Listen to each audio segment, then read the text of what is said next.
கர்மா என்றால் என்ன? நாரதருக்கு ஒரு சந்தேகம் வந்துட்டு பெருமாள்கிட்ட போனார். இந்த கர்மா கர்மான்னு சொல்கிறானுல, இது என்ன கர்மா அப்படின்னா எனக்கு கொஞ்சம் சொல்லு. அவன் செய்த வினைப்பயன்னாரு. அந்த புருடா கதையெல்லாம் என்கிட்ட சொல்லாத, நிறுவனம் பண்ணு அப்படின்னாரு. அப்படியா, வாடா அப்படின்னு அழைச்சிட்டு போனார். பூமியில் கொண்டு வந்தார் நாரதர். இங்கே பார், இவனை என்ன செய்கிறான் பார் அப்படின்னார். ஒருத்தன் போனான், ஒரு குழந்தைய தூக்கிட்டு ஓடினான். அது கழுத்தில் ஒன்றரை போன செயின். அந்த செயினை பிடுங்கிட்டான். பிறகு அவனுக்கு ஒரு சந்தேகம் வந்துடும், இந்த புள்ள நம்மளை காமிச்சு கொடுத்தா என்ன பண்ணுறது? டக்குன்னு கையில் இருந்த கத்தி எடுத்து கழுத்தை அறுத்துட்டான். குழந்தைய தூக்கி வீசிட்டு ஓடிட்டான். இவன் செய்த துரோகம் என்ன? இவனுக்கு என்ன தர? இவன் இந்த செயினை எடுத்துகிட்டு போய் விற்றுட்டு நல்லா வாழ்வான், சந்தோஷமாக வாழ்வான். இவன் செய்த பாவத்திற்கு என்ன வழி? மறுபிறப்பு அடைந்து இவன் என்ன துரோகம் செய்தானோ அதற்கு ஏற்ப மறுபிறப்பில் அவன் துன்பப்படுவான். ஒன்று விட்டுட்டியா, அடுத்த குடும்பத்தை கொண்டு காமிச்சான்.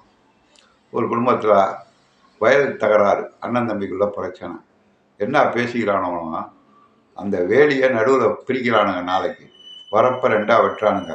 அந்த வரப்பு ஃபுல்லாக நல்ல காட்டு கருவை முள்ள கொத்து கொத்தாக வெட்டி விட்டு நைட்டில் போட்டு வச்சுட்டு வந்துடும். காலையில் அவன் தான் வரப்பு பிரிக்க வருவான். காலில் நல்லா குத்தட்டும் அப்படின்னா. இவன் செய்த கர்மவினை என்ன? இந்த கர்மவினைக்கு யார் தண்டனை கொடுப்பது?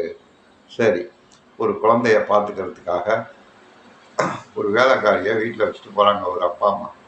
அவன் என்ன செய்கிறா? அவள் அந்த நேரம் டிவியை பார்த்துக்கலாம். அந்த குழந்தை அழுகுது.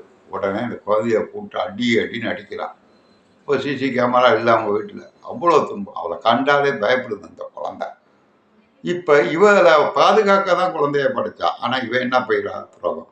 இவளுக்கு நாளைக்கு ஒரு குழந்தை பிறந்து அது இன்னொருத்தவங்க அடிப்பாங்க. இந்த மாதிரி ஒவ்வொருத்தன் செய்கிற வினைக்கு எல்லாத்துக்கும் பூமியில் சரியாக தண்டனை கொடுக்க முடியாது. ஒருத்தன் வீட்டையே புகுந்து கஷ்டப்பட்டு சம்பாதிச்சு வச்சுருந்த 5 கோடி ரூபா பணத்தை திருடிட்டு போகிறான், நகையை திருடிட்டு போகிறான். அவனுடைய 50 வருட உழைப்பு சொத்து சேர்த்து வச்சது. அந்த 50 வருட உழைப்பையும் ஒருத்தன் திருடி கொண்டு சென்று விடுகிறான். அவனை காமிக்கிறான், போயிட்டான் பார்த்தியா. அவன் வீட்டில் போய் ஊரில் சந்தோஷமாக வாழ்கிறான். இதுலேருந்து என்ன தெரிகிறது? இவன் செய்த கர்மவினை யாருக்குமே தெரியாது. அரசாங்கத்தால் கண்டுபிடிக்க முடியாது. ஆண்டவன் ஒருவன் இருக்கிறான். அதுக்காக தான் இந்த ஆத்மாவை இறந்த பிறகு மறுபடியும் பிறக்க வைக்கிறான். அப்பொழுதுதான் அவனுடைய பாவங்கள் தீரும். பாவம் செய்யாமல் இருக்கத்தான், பாவத்திலிருந்து விடுபடதான் மறுபிறப்பு.